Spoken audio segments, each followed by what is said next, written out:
¿Cómo he preparado la sesión? La sesión la he preparado separando todo en cinco bloques, ¿vale? El bloque, cada uno por una unidad. Y dentro de cada unidad he marcado 2 o 3 objetivos, creo que son 2 en cada, de lo que tendríais que saber, ¿vale? Para afrontar con garantías el examen. En la unidad 5, como veis aquí, funciones y límites y continuidad, el primer objetivo es saber calcular límites. ¿Qué límites voy a exigir yo que sepáis? Pues lo que hemos trabajado en clase y lo que hemos trabajado en la Moodle. Cuando tiende a más o menos infinito y cuando tiende a un número. ¿En qué se diferencia uno y en qué se diferencia otro? El primero de aquí, el que tiende a más infinito,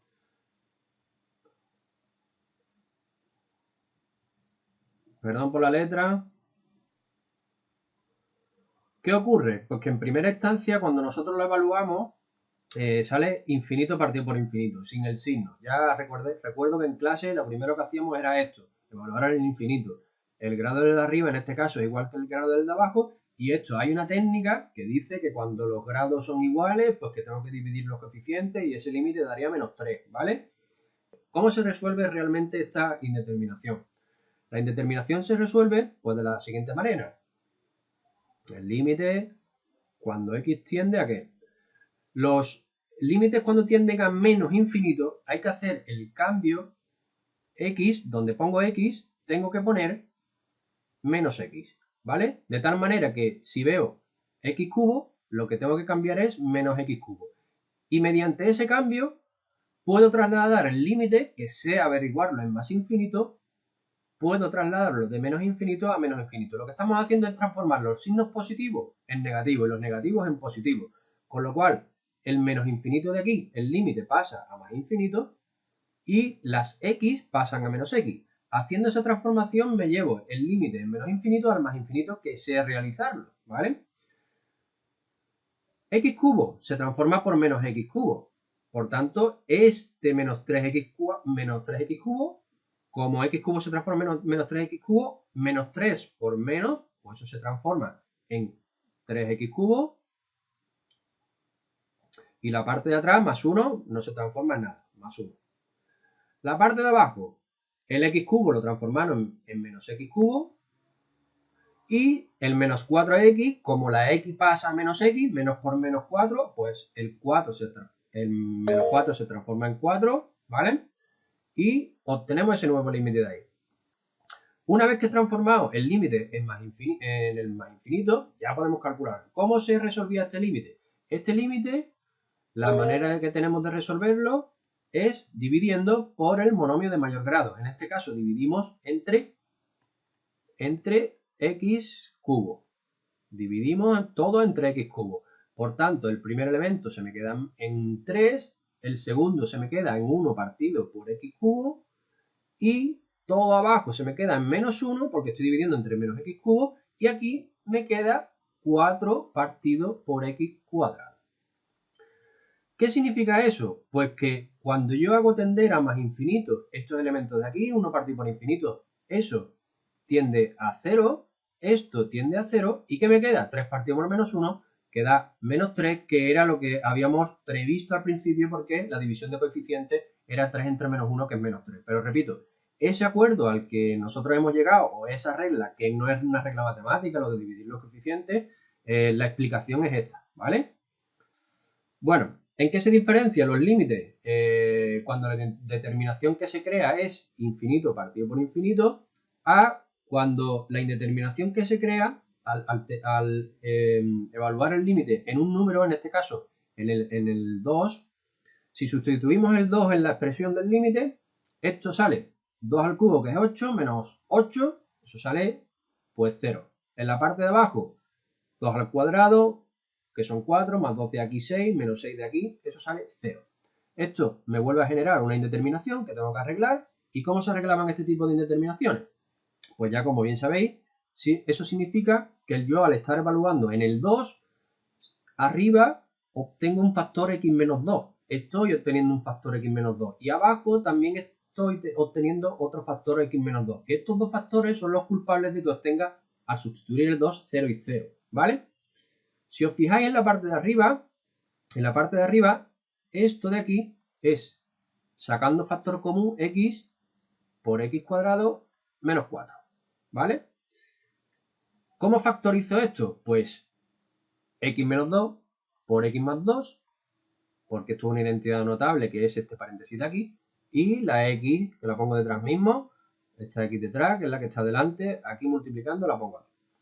Abajo, si yo factorizo este polinomio de aquí, bien por Ruffini, bien por ecuación de segundo grado, como queráis, ya quien tenga el tiempo pues que lo haga, eso sale x menos 2 por x menos 1. Esa es la factorización de lo de abajo. ¿Qué ocurre? Pues que el factor que me daba, que hace que eso me dé 0 y el factor que hace que esto me dé 0, con esta factorización simplemente me elimina el problema. Por tanto, el límite, ese de ahí, se me queda como x por x más 2 partido por x menos 1. Ahora, evaluando el 2, evaluándolo aquí, pues esto sale 2 más 2, 4, por 2, 8, y 2 menos 1, 2, 1, que eso es 8. Objetivo número 2. Una vez que sabemos realizar los límites, ¿para qué sirven estos límites? Pues el problema por excelencia del tema 5, que es estudiar la continuidad de una función. Hay dos tipos de problemas para estudiar la continuidad. Estudiar la continuidad a seca, que es lo que os pido en este ejercicio 2, o estudiar la continuidad dependiente de un parámetro o de un par de parámetros. Pero ese tipo de problemas lo vamos a dejar para derivabilidad. Yo os lo voy a exigir sobre todo en derivabilidad, el estudio del parámetro, porque es mucho más interesante, porque hay que hacer mucho más pasos y da mucho más juego. Si os pregunto algo de continuidad, va a ser algo de este tipo o de una función que no sea trozo, en este caso es a trozo.